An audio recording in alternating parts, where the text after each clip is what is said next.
existence. And having said that, there is no one who is superior to you, no one who is inferior, no one who can teach you anything or tell you anything, because you already are. You are already conscious and you are already aware. So you may not be fully realizing that that's it. You may be expecting that there is something more to it, that there is something more to get or something more to be or to become in the future when you practice or when you achieve certain state. But those all concepts or imagination are just an obscuration, they're just veil. So really everyone is already present and aware. If you want to call it awakening or you want to call it enlightenment, that is already for granted is yours right from the birth of the body and even before that. So there is no one superior, there is no one inferior. If anyone resonates with the message, if anyone realizes that this is a case, we are assisting each other in sharing it in,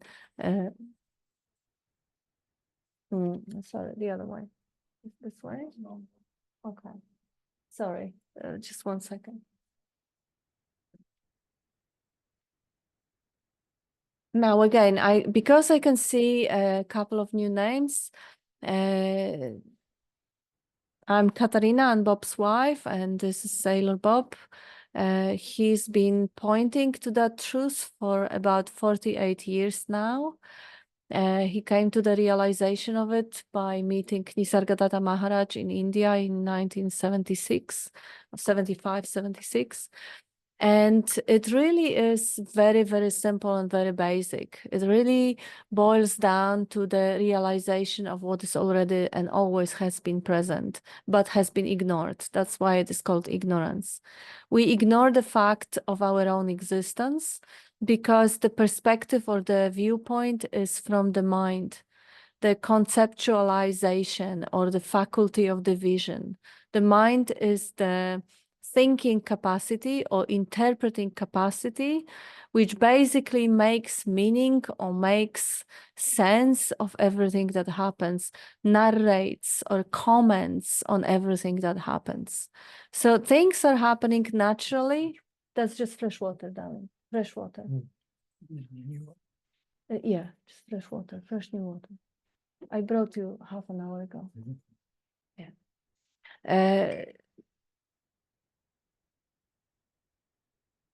So the natural state or the natural awareness of presence is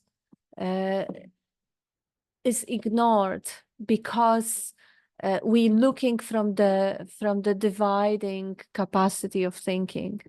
When we look how this dividing capacity has developed, we may see, when the baby is born, it is born before. It is born without any thoughts, without any ideas, without any capacity to distinguish things and divide things. And then as the baby grows up, it starts imitating the environment, imitating the parents, and learning words. As it learns words, it learns labels, it starts distinguishing objects, and then only naturally comes when there is enough words, about the age 2.5, it creates the concept of itself. So now not only I know mama, papa, whatever, and the toys, but I also know the I, the me. It creates the concept or image of itself, in which it is an object in consciousness as well, but it actually understands itself as subjective, as a subjectivity. So now from then on, the identification builds up, more of the concepts is being added. That child is learning about itself and about the world, and it is all in the how you call it, in the framework of the language, which by its nature is divisive. The language is symbolic, is objective. It creates objects. So the programming of that young mind is coming about just installing a lot of images, a lot of objects, a lot of symbols. And naturally, when the objects are created, the subject also develops. And with the age, the child adds to itself the experiences, the events, the more and more of labels, and it creates the identity. And that identity evolves practically moment to moment.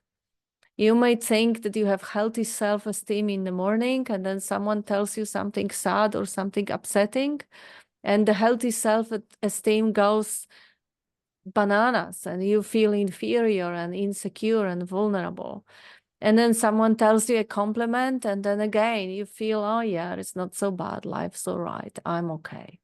So you can see how that program of existing as a separate entity, having some sort of a image or mental concept about itself, and that concept being completely dependent on environment, on the feedback from the environment, and on the mood, on thought, you know, because it is your self-esteem. When you get up in a good mood and you have a good cold shower and a coffee, that self-esteem may be different to the time when there is nothing in the fridge and the bills are unpaid.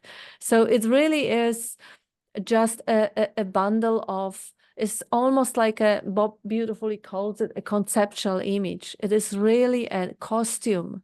It is really a mask that you put on yourself, and you believe yourself to be it. But when you were born, you didn't have it.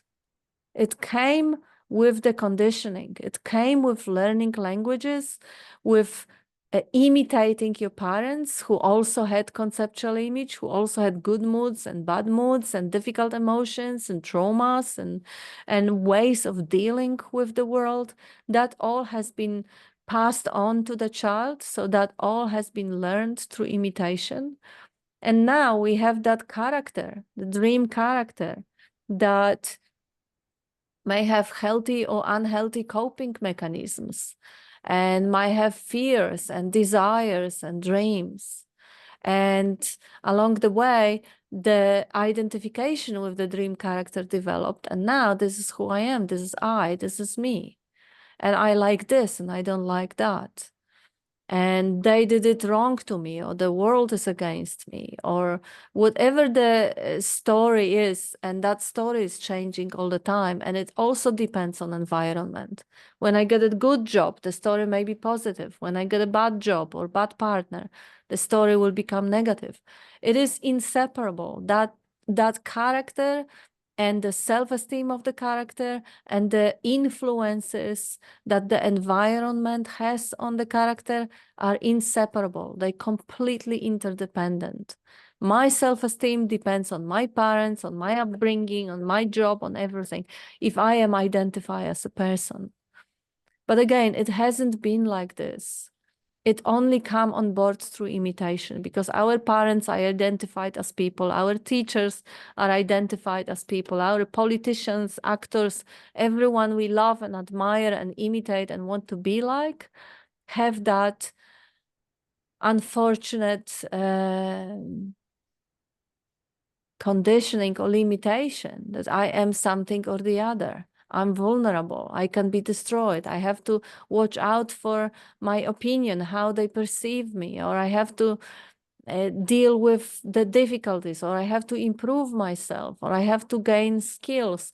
There is always the I in the center. There is always that self-obsession. This is my story. This is my life. This is my dream. And I can get it wrong. And if I take the wrong decision, my life will be wasted. I waste my potential. Or I shouldn't have said that. I shouldn't have done that. What a burden. What a weight. I can get it all wrong. Oh my God.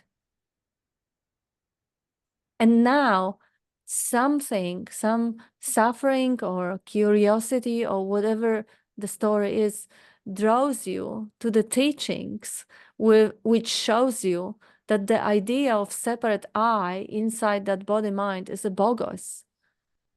But there isn't such thing. There is no self that could get anything wrong. There is no I that has to work out the politics of my workplace, or has to negotiate the best conditions in my marriage, or has to pay the bills. There is no such entity there. How could the separate entity even conceive of the idea of no self?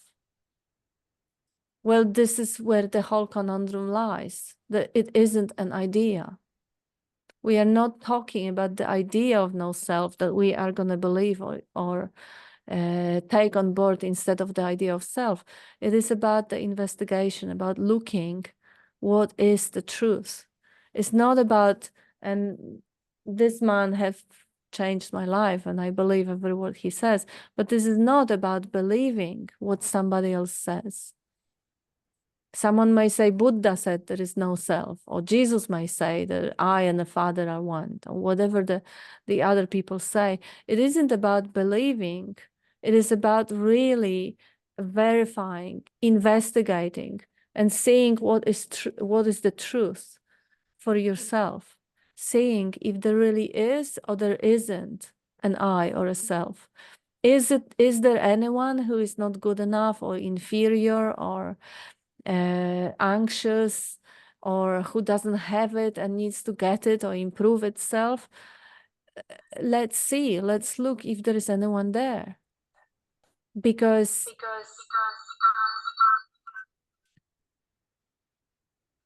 if that self can't be found, the whole picture changes dramatically. So this is really no, Yvonne, you have to be mute, unfortunately, because of the echo. Yeah. So it is really about the direct investigation into what is the truth, into discarding all the pointers and just looking when they point and discarding them and checking and verifying for yourself what is true for yourself. And now if you go to the direct experience right here, right now, not what you read in the books, not what anyone else says, but right now, and if you see if there is anyone there doing the hearing, as we are sitting here, the hearing is happening. If there is a self that hears, if there is a little me that is hearing, and if there is a belief or idea that there is, okay, so where is that me located? Where is that hearer, the one who can hear the sounds, the one who can hear the sound of those words? Where is that one located? And how big is that one? What can you actually tell about it? If there is a self that is hearing, if there's a me that is hearing, where is that me? Who is that me? How big is that me? And if you can't even say how big it is, you can perhaps say how small it is, or where is it not? You know, it is maybe here, but it is not out there. Maybe it's not in Tasmania, whatever. So it is somewhere, but it's not anywhere. As you are describing whatever you believe yourself to be, it is plain and obvious that you are the knowing principle and not the object that is being described. You cannot be an object in awareness. So if you're describing the me that is hearing, then obviously you are the knowing of it and not the me that is hearing. So is there anyone, or is just a hearing? Just the capacity for hearing.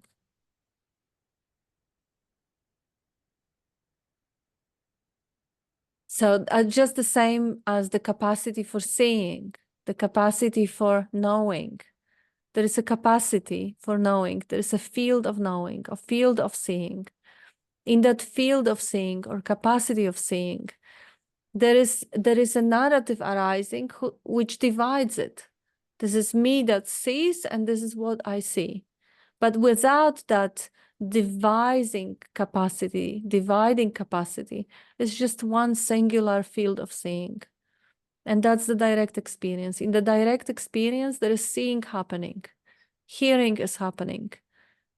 Tasting, touching, smelling, thinking, that is happening.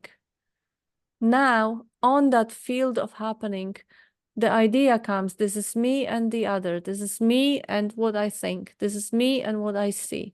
This is me and what I hear. But those are just ideas. Those divisions come only with thinking. Without the thought, how could you possibly divide yourself from the environment? Without the thought or mental image, how could you distinguish your boundaries? How could you say where you begin and where you end?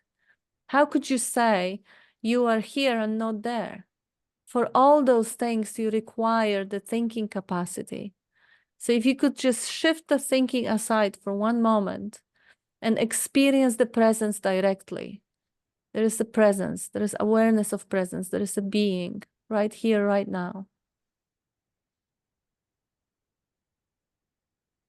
And nothing could be said about that without the thought. And when the thought comes, we are far away in the forest because the thought will take us for the trip. The thought, the thinking capacity is the storytelling capacity.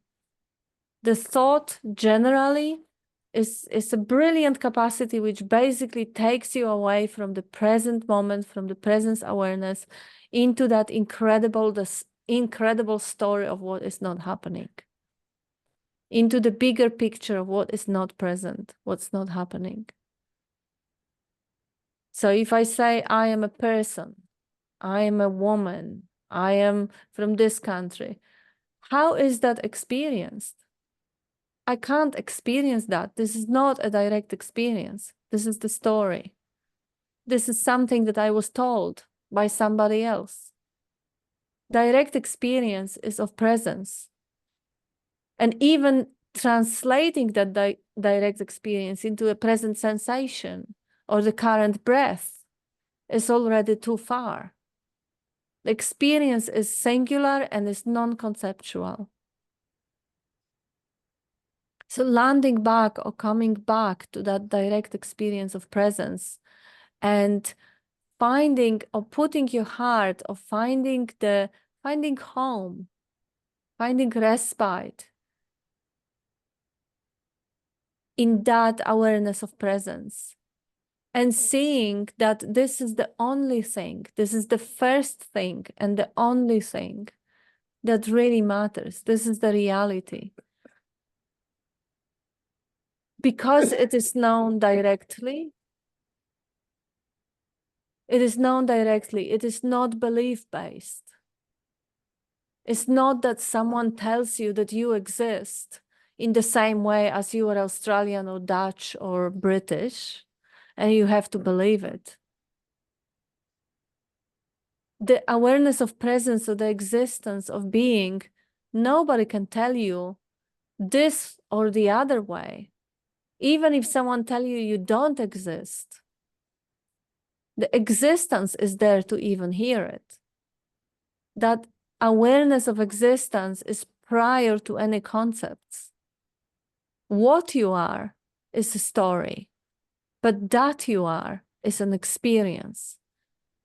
It is a direct experience that you are. And this is what the old scriptures called the great mantra or Mahavakya.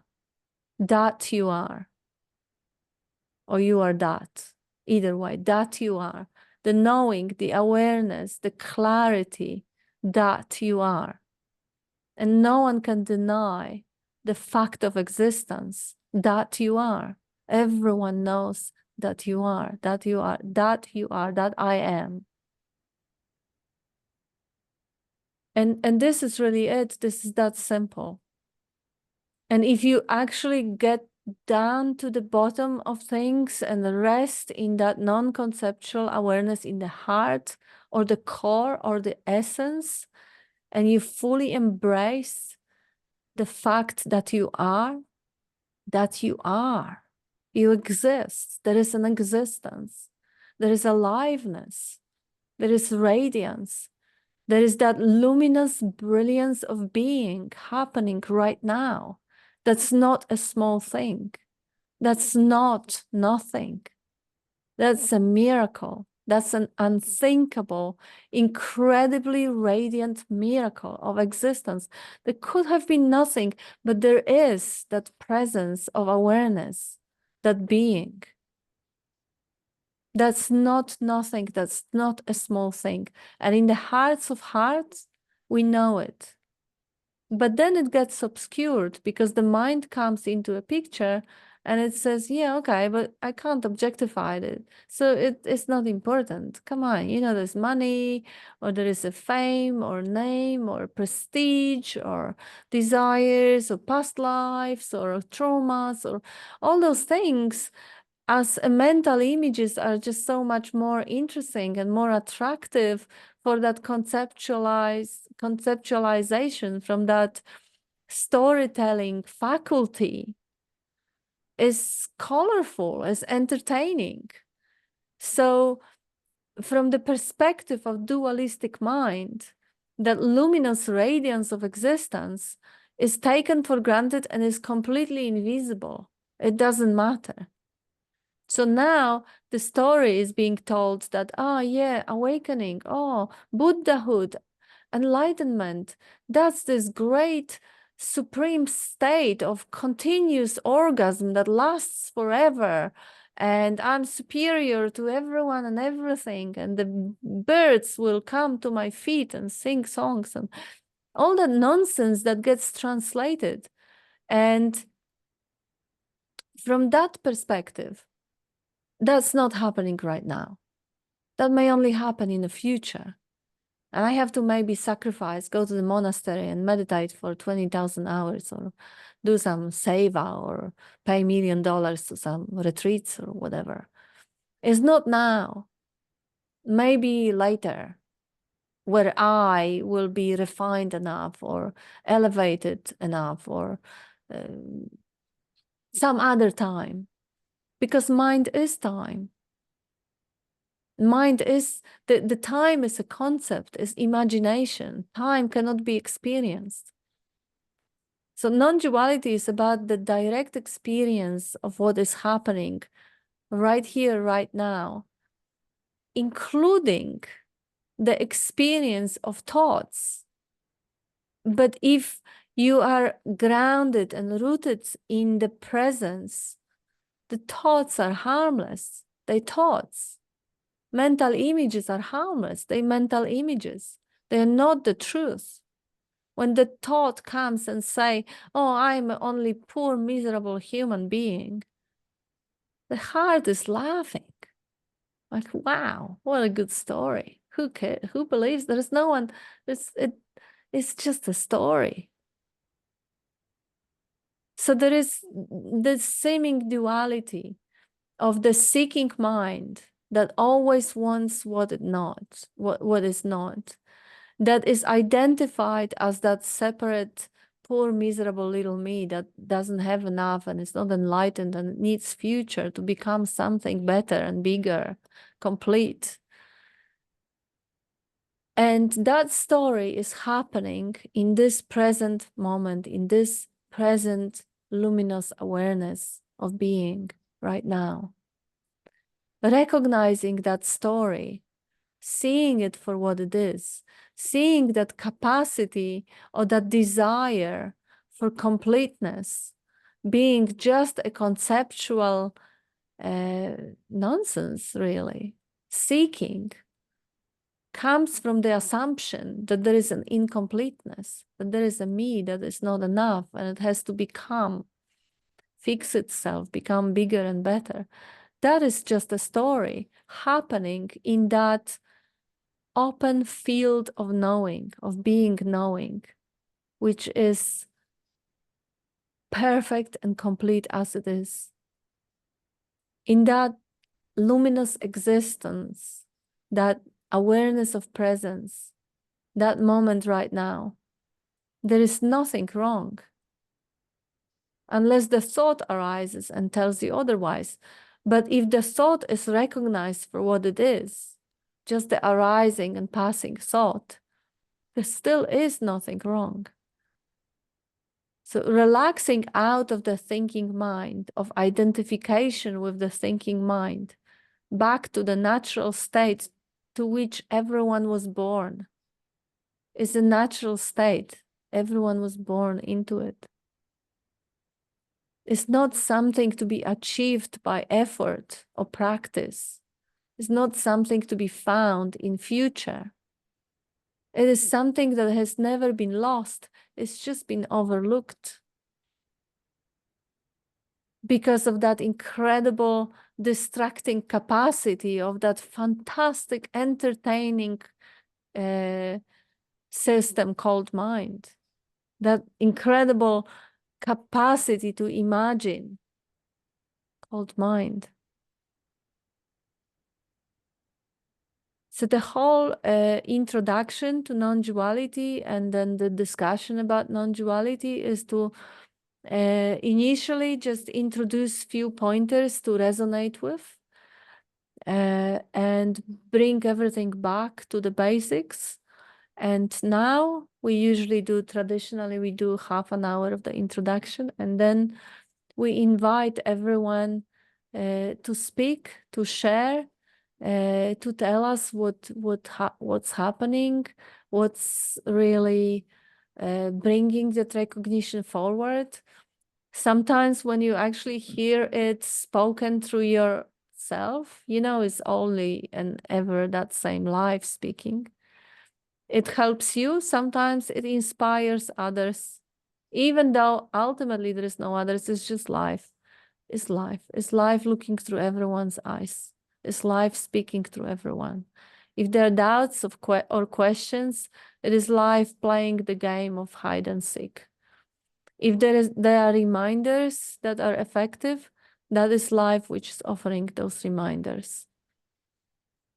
So we invite everyone to either put that hand up button or to just unmute and contribute to the meetings, because we can't again highlight enough. There is no one superior and no one inferior. Everyone is equally aware of presence. Everyone's heart is beat, everyone's lungs are breathed by the same life. And the clarity may seemingly vary. It might be the obstruction by a belief or religion or conspiracy or whatever it is, or doubt, but that's why we are here, like a group of friends who assist each other, bringing everything back home to the presence of awareness. And Yvonne says, I had again no sound of my mobile now. Okay, so strange. See, Yvonne, Amin had the same thing with when he mutes, he loses the sound, but I hope you can hear us now. Can you hear now? Yes, you can. Okay. And Primali has the hand up. Would you like to unmute? Yes, thanks, Kat. Hi. I'm not sure whether I can express it clearly, but can you remember I had this lot of questions about uh, I I was praying and I was talking to you. Why am I praying? If I have seen this, why is this happening? And it took few days, few weeks, I think, to realize that it doesn't matter. Yes. Praying or not praying or whatever, meditation, temple, energy healing, whatever, doesn't matter. None of that changes what's really happening. Like that's the pattern. It goes the way it is. It doesn't really matter. So it took me a few weeks, and then there was this experience that like I'm very attached to my children. So then there's this experience that this is just a very simple thing I'm just saying. My son was not studying hard in my thoughts. So I saw that my anxiety coming up, and it was really hard. And I thought, okay, this time I'm going to feel it 100%. And it was really, really hard. And the mind is making all these stories and thoughts and all of these scenarios. And then it is gone. Now the same thing happening, but I am free. Like and then I found this book you gave me when I visited you, Beyond Mm. Beyond Mind. Yeah, we had a little discussion about this book with the girls here today. It's a lovely, Yeah. lovely book. Yes, and it is amazing.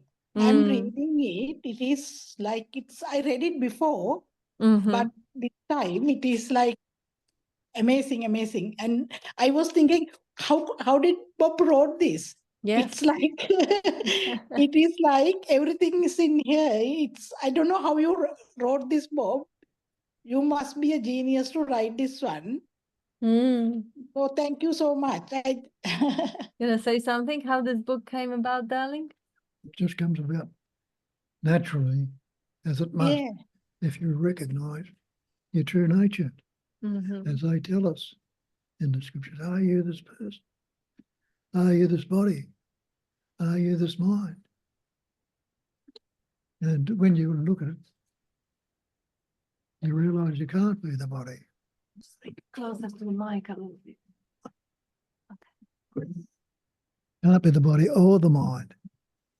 You are that pure life or awareness which expresses through the body as the thought, as the idea, as the emotion. And investigate that a little bit further. Are you the thought? And you realize the thought itself cannot think. Can a thought think? You know, when you say, oh, I think, but is the thought thinking?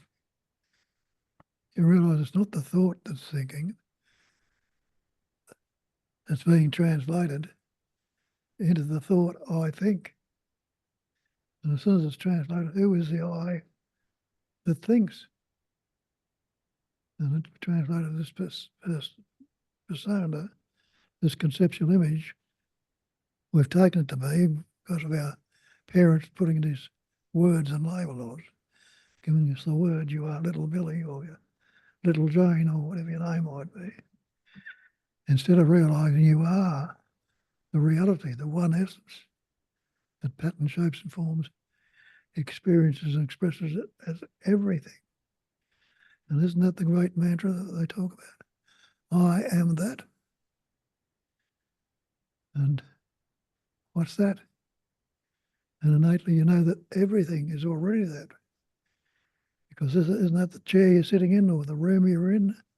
Isn't that the space in the room? Isn't that, can you postulate and think of anything could be outside of that space? There's an awareness of being, awareness of that space. And it's the space itself that is aware or knowing. So it's the space. It is the absolute. It is the reality. Not the person that the pattern, shape and form has been taken to be so by the belief that we are this pattern, shape and form, this person, this entity. But you're not that. That which you are is the non-conceptual, ever fresh presence awareness, which you already know. If anybody asks you who you are, you say, oh, I am Bill or I'm Jane or whatever you've got going on the label that's been put upon you by your parents, your school, your nation. But if you ask it, you say, I am this presence awareness. And you know that, well, let take you prior to the thought, the concept. You are not this body. Am I this body? And you know you're not the body. You say, my body. Am I this mind? And you know again, I am not the mind. It's my mind. My body, my mind. Who is the me or what is the my? Me and my are two words, two labels. Are you a word? Well, investigate the word. Is there any word that is the actual? you'll find that the word is not the thing. The word body is not your body. Body is just a word, a label. But it expresses, it's the life expressing through that pattern you call the body. You say it is. I am the body. Well, I am the body is just a conceptual image. And when you look at that and see there is no conceptual image, it is the reality. The reality is life itself, the one life, the one essence, the one being. And have a look again. Am I not being right now? And you know immediately, no. I am not being. I am that pattern, shape and form, which is taken as the being. But the being itself is just a pattern, shape and form. So if you're not the body, you are not the mind, you are not the person. But you can't negate the I amness. The I amness is a sense of presence, which knows that it is. So you must be that isness that is there right now, presently. That isness, that presence is happening right now. And is there anyone who is not present right now? And you realise if that wakefulness is in you, that life is in you right now, and to be able to know that, you must be awake or aware to say it. So again, it's pointing out that you are not the body, you are not the mind, you are the life itself.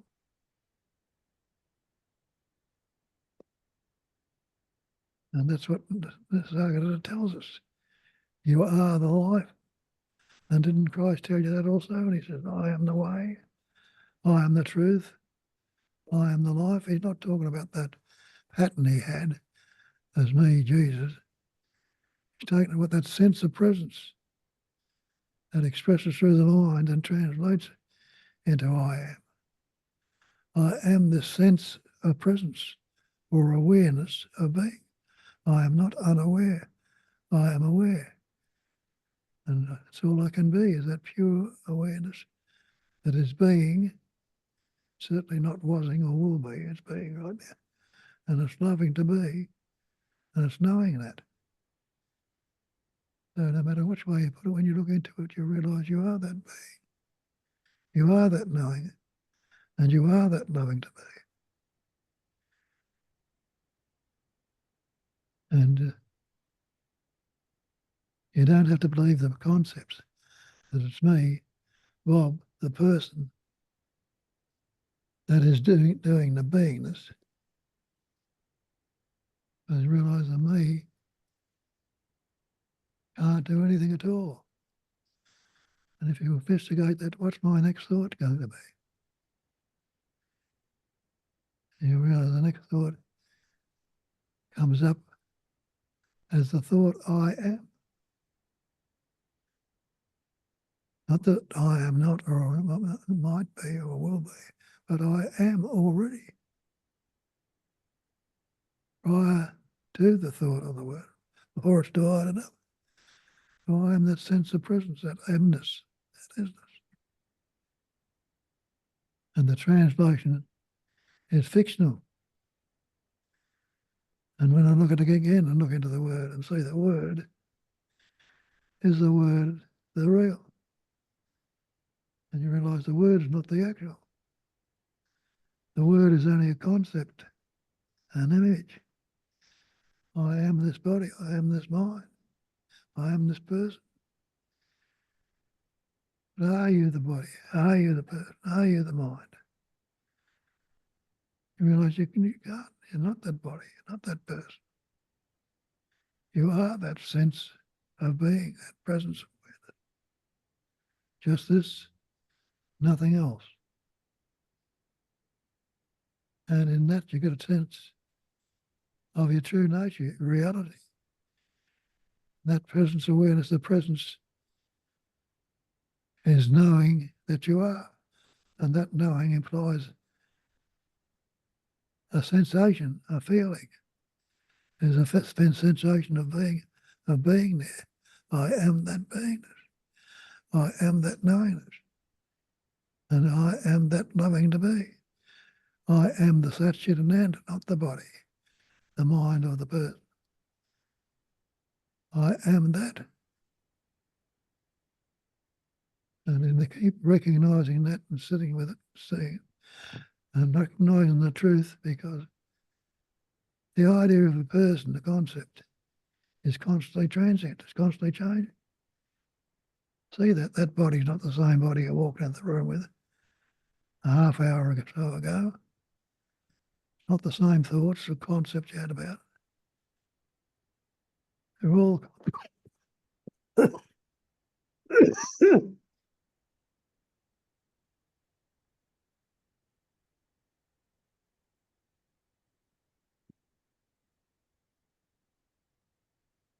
they're all concepts in the mind, concepts, thoughts, feelings, emotion.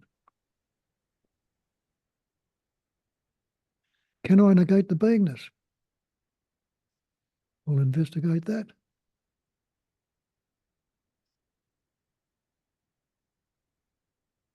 Can you say you're not being? Because that's the way that another way they put it. The sense of presence, being, knowing, and loving to be. Any one of you who is not being right now, and you know, oh, I am being, and I am knowing that being. And I love to be. You're not dead right now. You wouldn't be able to say any word at all. So where does that leave you? As that, I am that. Being, knowing, and loving to be. And the other concepts don't need to be put on to try and describe it as being something. It's just the pure beingness, the presence awareness.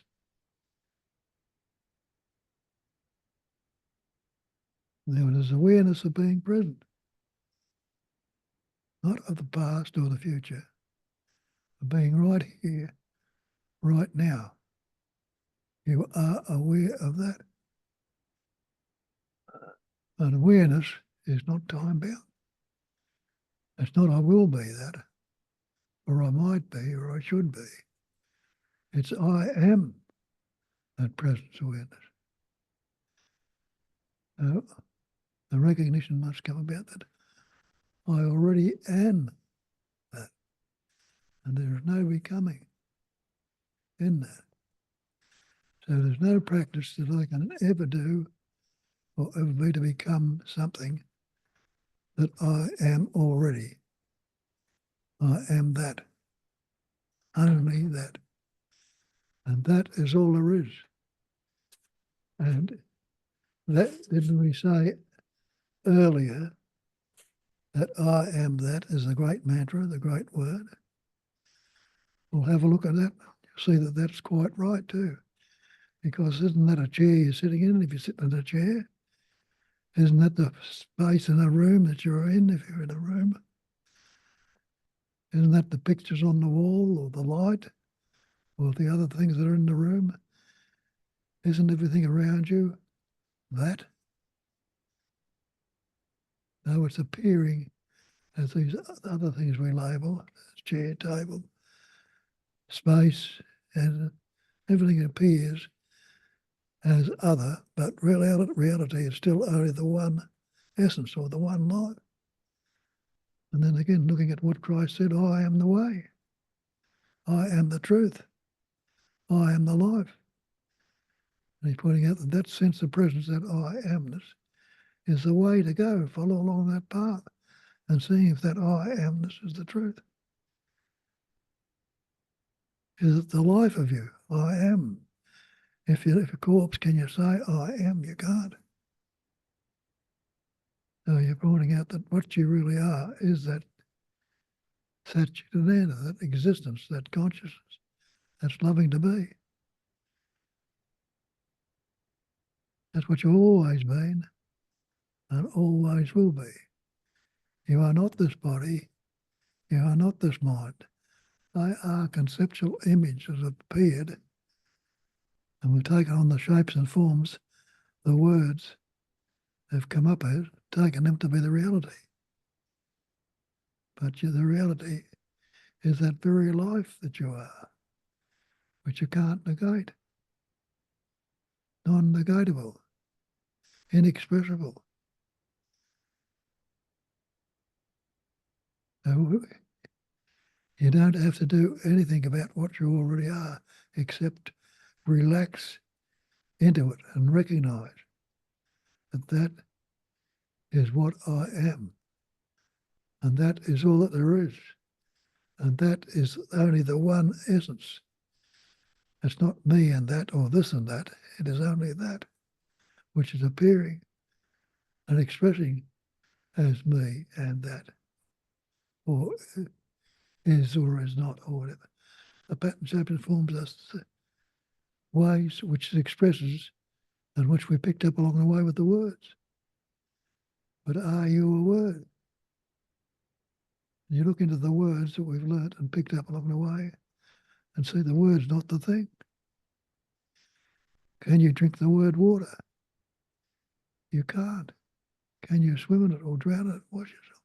You can't. So you realise the word's not the thing. And to realise also, without the word, I am no thing. And you realise also that the word appearing as a thing is not the reality. So that is what needs to be recognised, and seeing that you are that life, that essence, that beingness, that knowingness, that loving to be. And that is all that there is, and that is all that you can ever be and always will be. And relax into it. As I say again, let it rest in its uncontrived singularity. It's only a singular, one essence that pattern, shapes and forms and experiences everything. And you are that. You can be nothing other than that. So be what you are, what you see and recognise and understand naturally and effortlessly. And see how life turns out for you then. See how it unfolds. But when we put the concepts and words on it, which are now labels that are dead, no life in them, that they soon disappear. We take on the words and appearances and get locked into the concepts. And the great perfection is non-conceptual awareness. It is awareness without any of these concepts. And are you unaware right now? And you realise immediately, no, I'm not unaware. So if you're not unaware, what must you be? Mustn't you be aware? And you'll say, of course, that is all I can ever be, is that awareness. I am that presence awareness.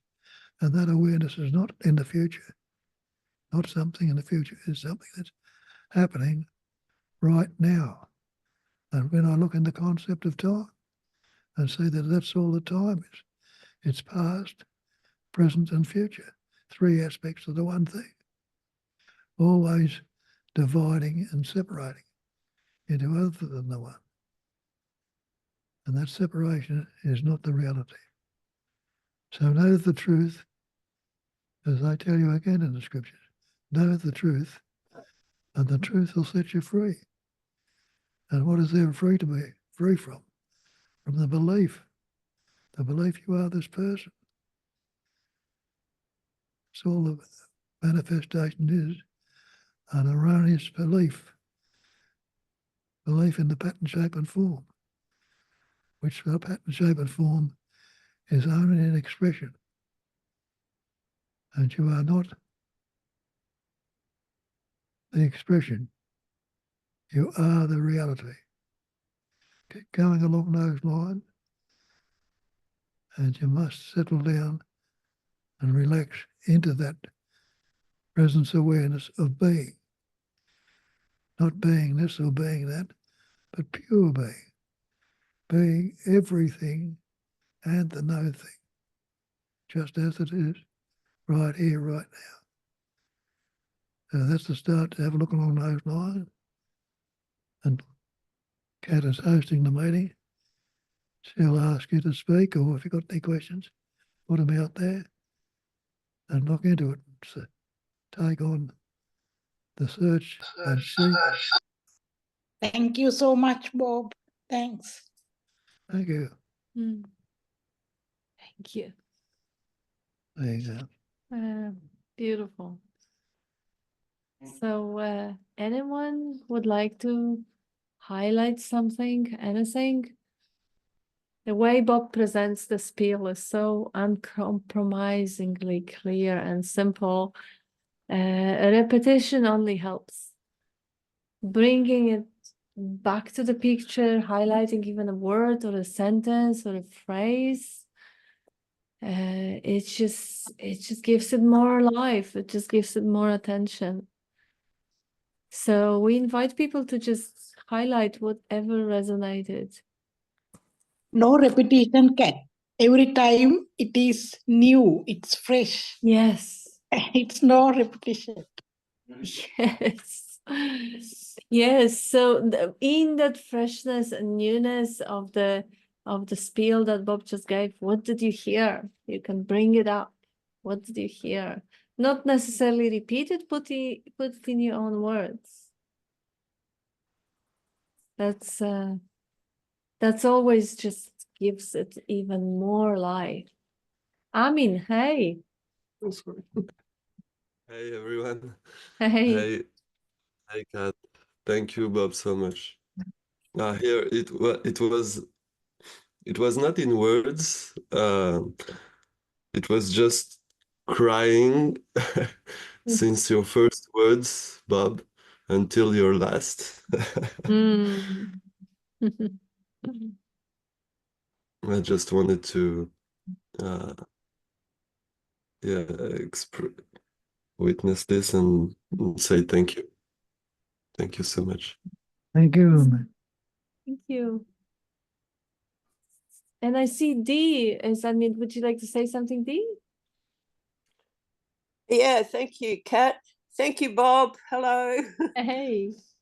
I just wanted to say that I was reading on Bob's Facebook site, the pointings, and you put something up a few hours ago about leaving things as they are. They were Bob's words. Yeah. And I'll just see if I don't resist anything, leave it unaltered, unmodified, uncorrected, neither accepted or rejected, etc. I just that really resonated with me when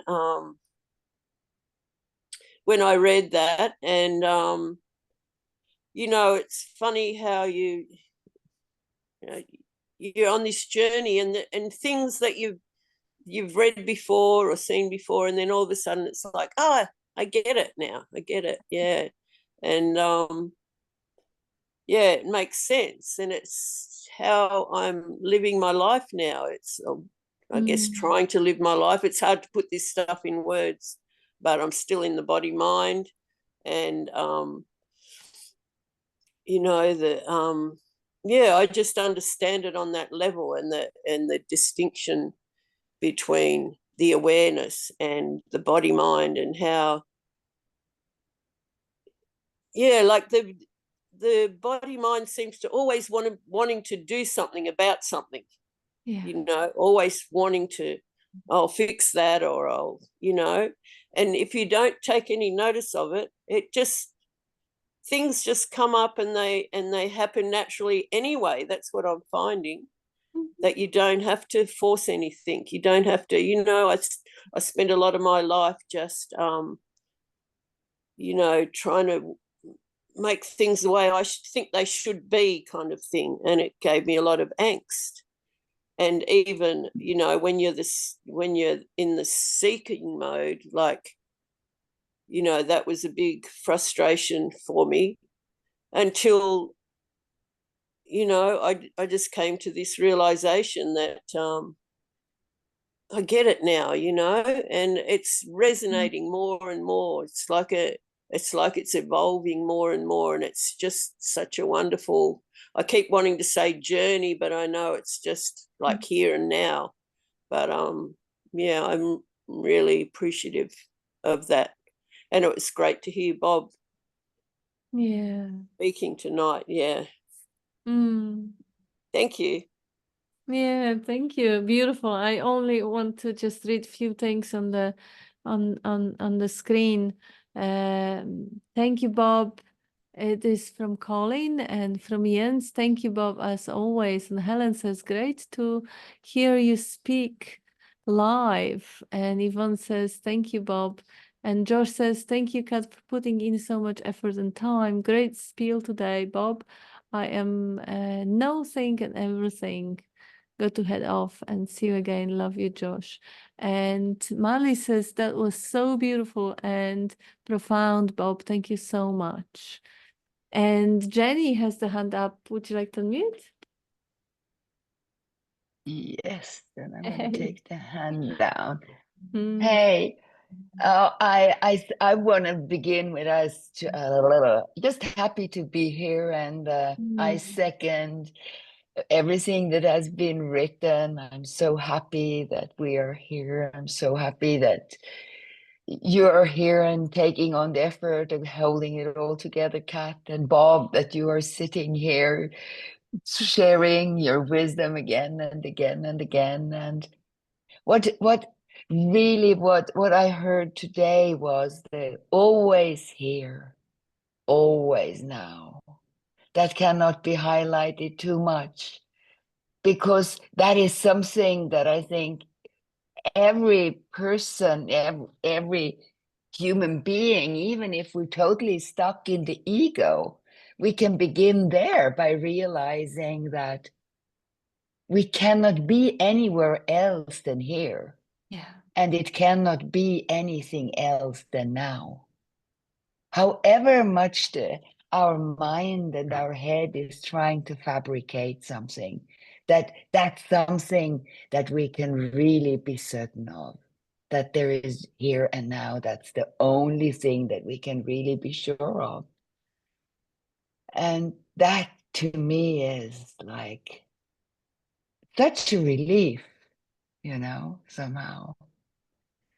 And another thing that I've been really aware of the last couple of days that has been in my awareness is that everything that I'm looking for is always here. You know, that if we, let's say that we make effort to sit down and find silence, we think that we have to sit down and find silence, but I mean, it is in the silence that everything occurs, all the noise. The silence is first. Like all the stuff is first. The things occupy the space first. And just the gratitude of these things being so, that have become so natural, having been so natural, and to be able to, like you shared in your spiel, Kat, that the thoughts, when they come, to be able to okay, that's interesting, blah, blah. Mm-hmm. The crap that's being narrated right now, well, that's interesting, but it's just a narration. Mm-hmm. And not to get drawn in, not to be, not to be seduced anymore by the thinking mind, you know, it's not being lured into it all the time. I don't want to say anymore at all. Of course, we all get lured into it from time to time, but that's not the main theme anymore. I'm so grateful for that. I feel very blessed and happy to be here. Thank you so much. That's what I wanted to share today. Thank you. Thank you for being here, and never enough of highlighting that. What a beautiful, what a degree of freedom, not to put the priority on that narrative anymore, not to be lured. Occasionally, yes, the attention may be going there, but it isn't the center of the universe, the me, the I, the story of the poor, miserable. It isn't. The life is the stage, and the me is just one of the characters. It may take stage for a moment, but it isn't really, and it's not a hero of a story anymore. The story is much greater than just that little self-obsession. It's just nothing more freeing. The respite. And I see there was Isabel. She's unmute, and Saul has the hand up. Isabel. Mm. Hey. Hello. Hello, Bob. Yes, I have the same as Annie. The life gives such a sweet, lovely tears. My heart was so fulfilled to hear Bob and to see you and Kat. And yeah, I cannot say enough, so much gratitude to you.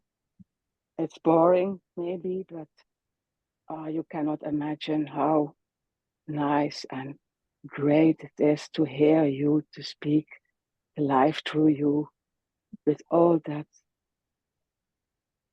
Yeah, so thankful for that. And what I really like when Bob is speaking about the mirror, you see in the mirror, you cannot take any image, like you cannot take any grasp mind, not thoughts, you cannot grasp anything. But then what's always popping up, what me very is coming up the last, I go not back to time, but I stay now here. But when Bob say, everything is spontaneously, everything is spontaneously. There is no time, there is no bondage, there is no, the spontaneously is a gift, and we can only see what is, and that's what is. That is the gift, and that's such a great word, spontaneously, because there is nothing that we cannot will. There's nothing that we want to will. The spontaneously is holy. It's the dance of life, like Bob mentioned always. The dance of life it's the magic, and that's the big nothing but expressing through this dance here, to see you now here, and then the mind say, yeah, it's on Australia. No, it is now here. Like, and then to see so much love, life through you and Bob, that's heartwarming. Thank you for that. Thank you, Bob. Thank And I you. blow you a kiss. I blow you a kiss. I'll take it and pass it on. Stand back. Thank you. Thank you. That's beautiful. And we have Saul has the hand up, and I see Ken is unmute. So you go first, Saul. Would you like to unmute? And Yeah. Thanks so much, Bob. I really resonated with what you were saying tonight, and it's interesting how the words land differently at different times. And tonight, I just what really hit me was that that there's no practice you can do to be what you already are. It's so simple. And I noticed myself this past few days getting caught up in the mind and this thing of trying to fix stuff, fix people, fix myself. And it was all this kind of illusion of not enoughness, you know, and this awareness is already whole and complete. It doesn't need anything to be added to it or taken away from it. It just is.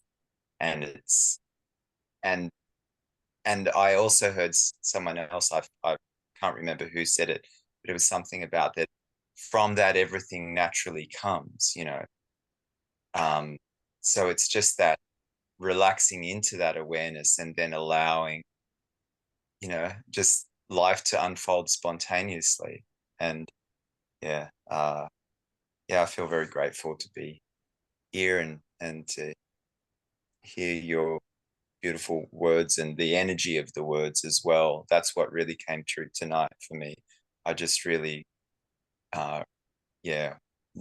really felt I just, at first, as I was listening, I kind of it was like I wasn't even listening. It was like I was a cat. It's like I didn't even understand the words, but I was just feeling the energy of it, you know, and it was just, and then I started to really hear the words, and it was like, oh, wow. Yeah. That resonates as true. Yeah. So thank you. Thank you. Thank you. Beautiful. And Ken, would you like to say something? G'day, old mate. Hi, How Ken. are you? How are you? Ken is asking, how are you? Good. Good to see the big smile on your face. Changed a little bit over the years, but it's the being is the same, Bob. And thank you for giving me the opportunity to be with that again. You know, life goes on and the mind goes on and all that stuff. But I just wanted to share with you. You know, I remember you used to talk about that all-knowing, that being, that intuitive intelligence that I am, and how that has grown. You know, that becomes very much my go-to now, my all-knowing, my all-intelligence, that is within me. And you know, it certainly makes life just open up, I suppose is the word for it. It opens up and becomes a whole different thing when I'm not putting labels on things and I'm not identifying separation. This intuitive intelligence has become very much a part of my life. And thank you. Thank you. Thank you for being who you are. You helped me out 34 years ago, mate. I'll never forget it. Wow. Of course, the time goes, doesn't it? It sure does, Bob. But you know, it is what it is, and you know, I'm still being, and you're still being. So that's a great thing. But, yeah. Thanks, Ken. Thank you, buddy. Thank you. And Jenny says here on the screen, beautiful highlights, Isabel, spontaneously, the dance of life. And I really like, and Yvonne and Maris second to it, I really like, Ken, what you say, the intuitive intelligence. What a nice way to put it, the intuitive intelligence. It kind of brings it all home. And Jenny, I see you're on mute. Yeah, I'm on mute again because you're sharing, Ken. Really moves. Oh, fuck. Anyhow, it moves me really deeply because, I mean, I'm one of the latecomers. I mean, I found Bob just less than a year ago. But the first time I read a pointer, something hit me so deeply and I felt at home. And now you share how he saved you 34 years ago. And I just want to honor, I mean, all the people, all the human beings walking around filled with illusions that you have helped see through the shit, Bob. I just want to highlight that. What an amazing legacy to have helped so many people over so many fucking decades to see through the crap in their mind, to find some peace. And, you know, to, like you said, to realize that the surface changes from day one, from the when we enter, when we get it, we have a two-way ticket, a return ticket in this body. So, I mean, in this return ticket, the essence, the being is the same from when we enter this life ride until we check out this life ride. And this, how you put it, Bob, how you can, I mean, fuck, I'm just in awe and deep, deep, deep gratitude. And then I want to curse and be so bloody non-spiritual as it just can be, because that's really where the rubber hits the road and where it becomes real, you know? Yes. So, yeah, so deep, deep gratitude. Can you kiss him from me too, Kat, please? Oh, lovely. Thank you. Yes. And oh, beautiful. Yes, own it, my darling. Oh my God. Yvonne says, I cannot speak. Very grateful. Thanks, Jenny, for expressing. Yes, it is. Oh my gosh. It's impossible to even estimate how many beings life expressing through this one touched. Impossible to even estimate. There are thousands of people that came through this room. Some of them, Bob was telling me, you know, would show up 30 years ago and disappear. And 20 years later, they would come again because some seed that was sown back then started sprouting. They didn't know what that was said back then, or they considered it intellectual because that was the only way they could hear it back then. But something has ripened and they came back for more, and then they were ready to receive the lot, to realize, to recognize. And the books, there are people who just read books, never met him, and something landed the way. And we were talking today as well, you know, about people who actually were really attached to Nisargadatta's teachings because, of course, you know, he was the great Indian who weren't really very popular and well recognized in India, as usually the prophet in their own country, but was very well received by Westerners.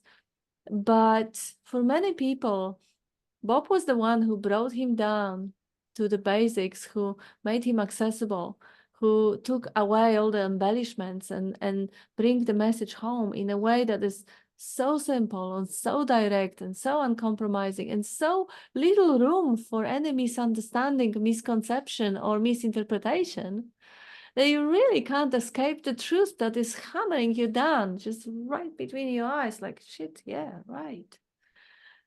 So yeah, it is a true gift, and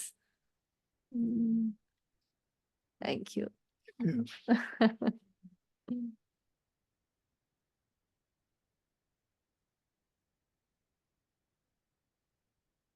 Anyone else would like to say something, add something, ask something? Bob is pure love, says Colin. Oh, yeah. Yes. Hi, Stephen.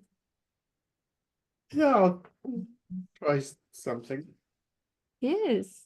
Well, first of all, Bob, I've been coming about a year, just like Jenny, maybe a bit longer, I'm not sure. But I've been at this for years, and I've heard all sorts of stories, and it's all been wrapped up very mythologically and made to be all very strange. You get people saying, I am that socket over there, you know, and things that you think, well, I've never. So what I think is great about this, the way you present it, Bob, is it's so down to earth. The basics, you know, coming back to this present awareness. And the other thing I think is really great is encouraging other people to share their experience, because you get so many different things that work for other people. And I picked up things from Tazi saying, you know, there's nothing wrong anymore. That was a few weeks ago.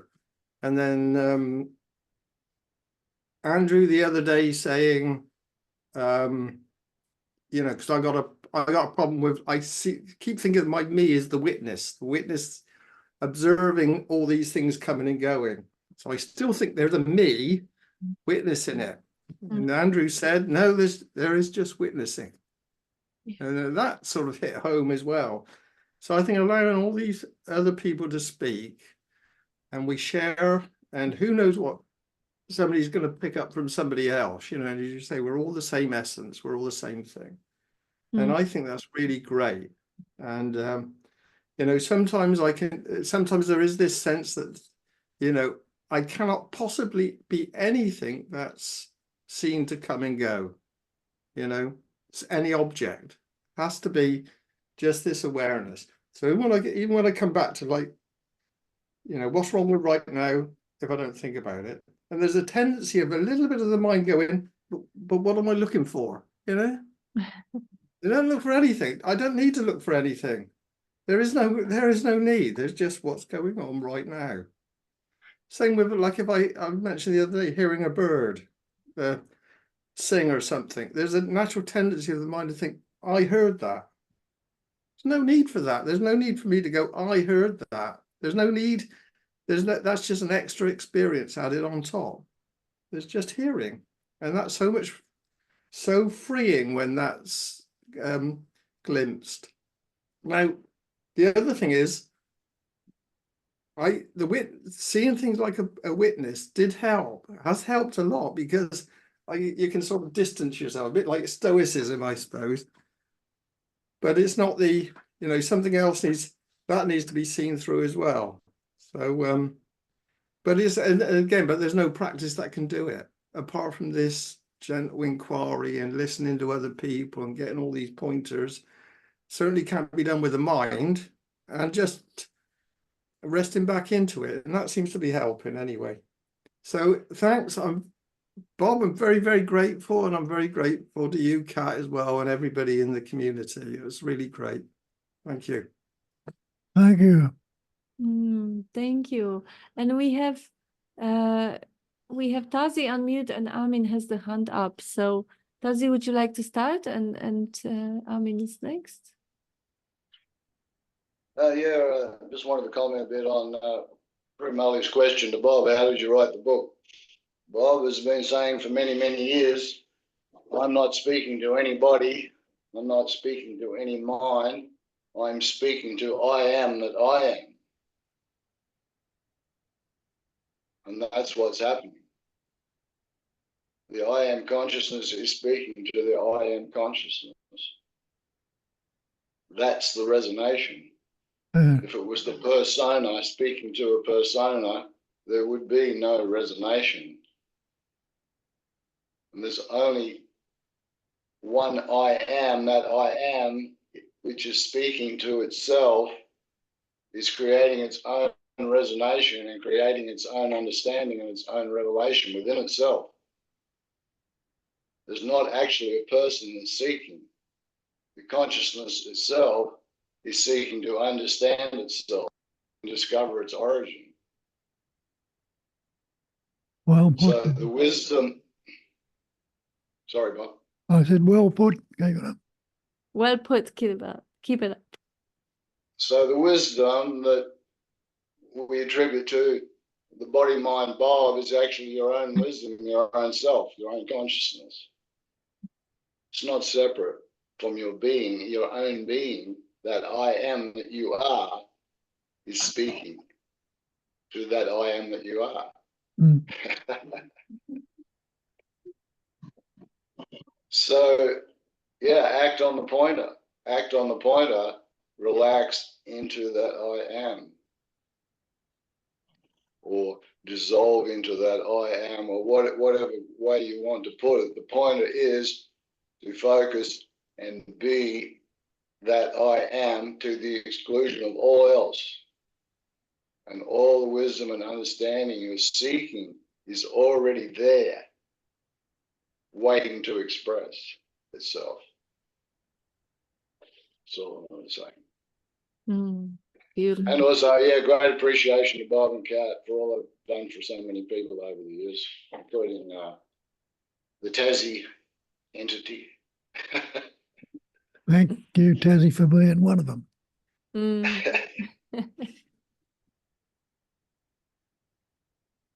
Thank you. Amin, would you like to say something?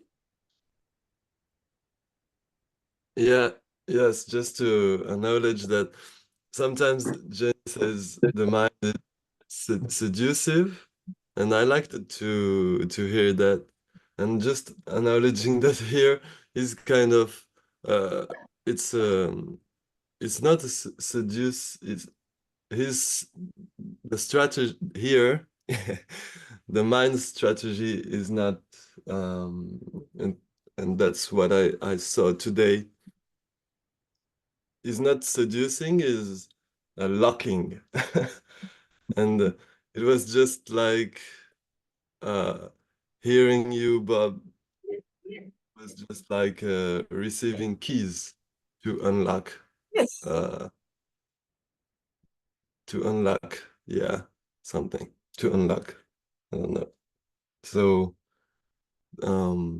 yeah, just acknowledging that. I just wanted to share that.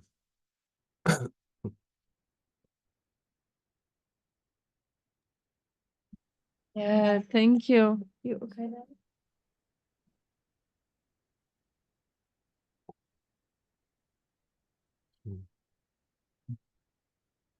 Mm. Take over. Yeah, thank you. Anyone else would like to add something or highlight something or ask question? Um,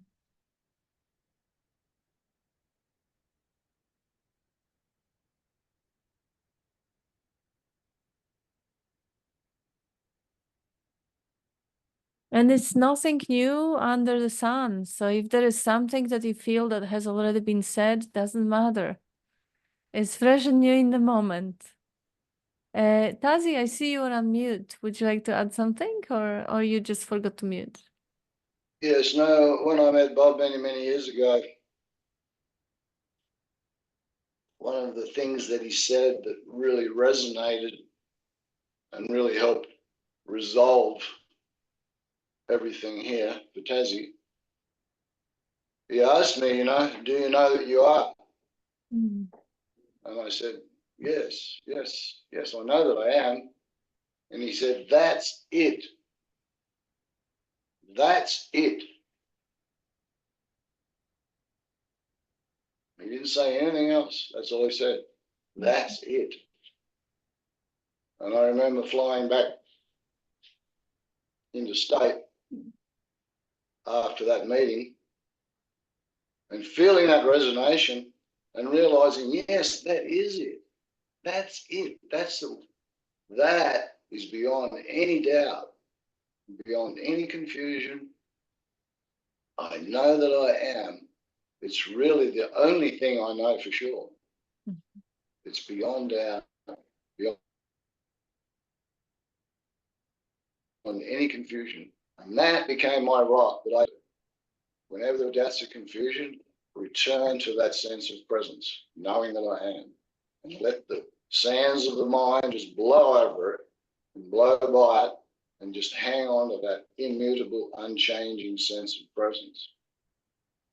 And that's really the root understanding and the root pointer, that Bob gives to everyone. So grab a hold of it, hang on to it. It is what you are. And that will reveal everything you want to know.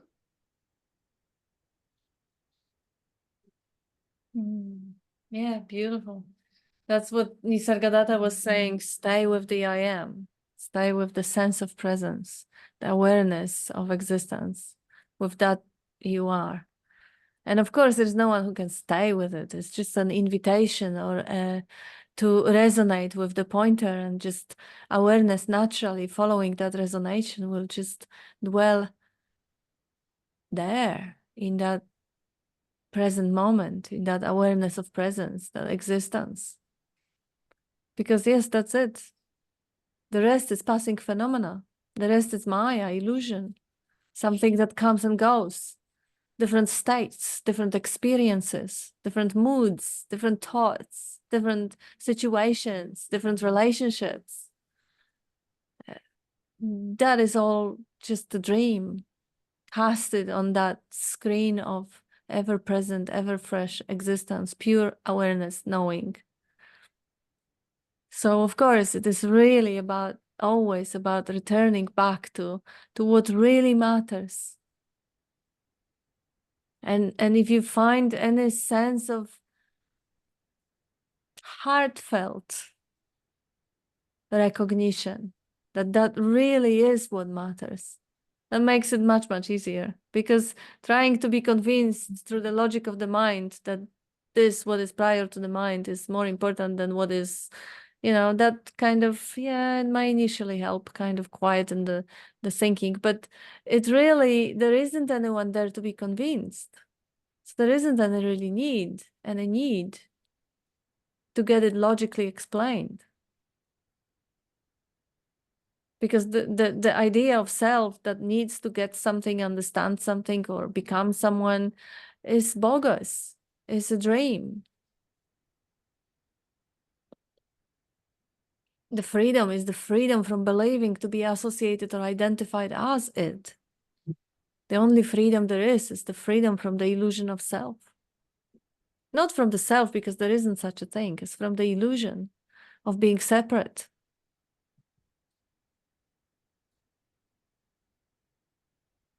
So I think there was all self-talk. Yes, Yvonne says here on the screen. Yes, one can call life self. So then there is no separate self, but there's only one self. And if there is only one, it doesn't matter what you call it. And Connor, hey, would you like to unmute? Hey, I just wanted to say love you both. Love you, Connor. Thank you. And lots of love to everyone. Thank you for being here and doing that investigation. It's a pure joy to just put the heart of attention where it belongs, to the source of it all. And I saw Nirguna unmute for a moment. Do you want to say something, or was it by mistake? I had a question actually, but it is not so actual now. About attachment, because there is recognizing, there is understanding, but the sensations come up and it overwhelmed, and the attention goes to the objects again. And I understand this is an energy, that this is an energy, that is life itself, and nobody to understand. There's nobody here. It's only energy, only awareness.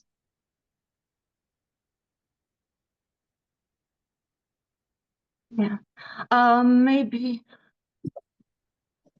Bob, or maybe can you say something about attachment to sensations, to this form? Oh, sorry.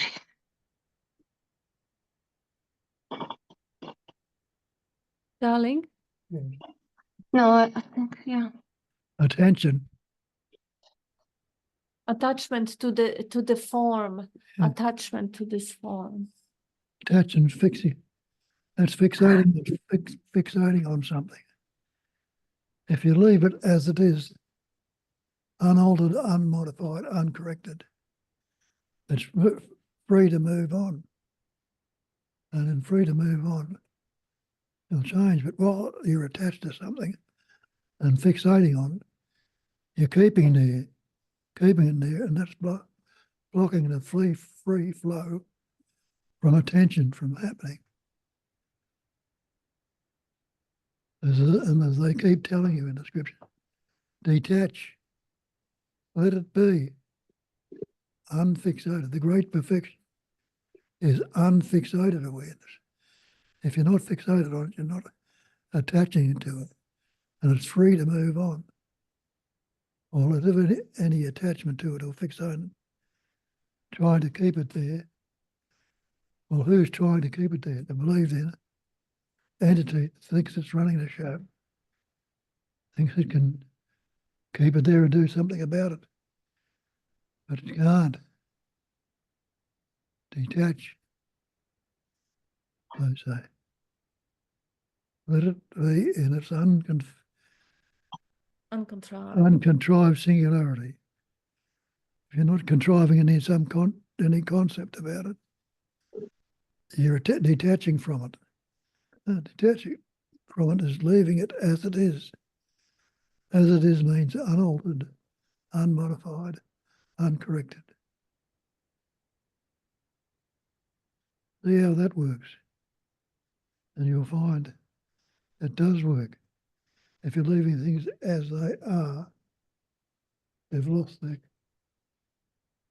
their hold on you in the belief that there's something that needs to be fixated on, attached to, kept there. Let it rest in its uncontrived singularity.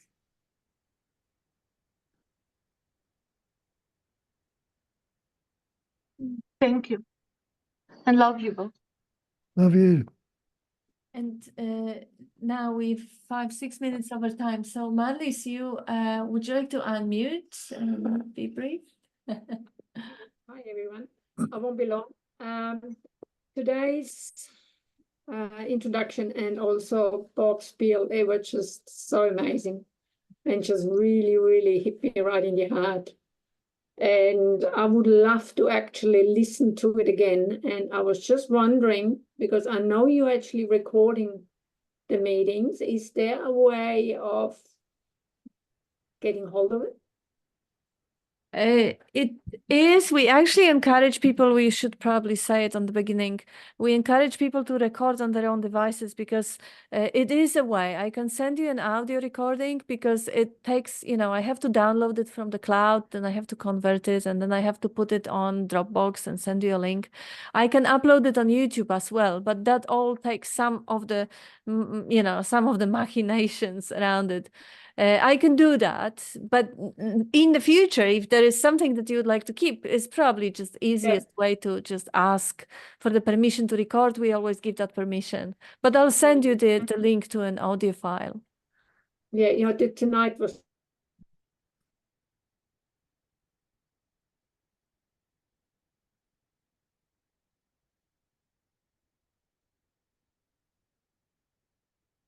Okay, so I guess Marlies, you froze and your internet got scrambled, but yeah, we'll work it out. Yeah, I've got big internet problems. I just keep being knocked off. Okay, I'll thanks very work much, it. both of you. Yes, and thank you everyone, and have a wonderful day. And we're gonna be here in a couple of days, hopefully. And Jenny says, if you send that audio file, could you send it to me too, please? Look, I usually have it. If there is more than 1 or 2 people asking for the recording, I'll just upload it, and it will be public. So that's even easier. So I'll do it this way then. Okay, and I'll send you the link. Okay. Thank you, Kat. Thank you, Bob. Bye-bye. Thank you, everyone. Thank you. Lots of Thanks, love. guys. Thank you so Love much. you. Everyone. Bye-bye. Thanks, Bob. Bye-bye. Bye. Ciao. Bye. Bye.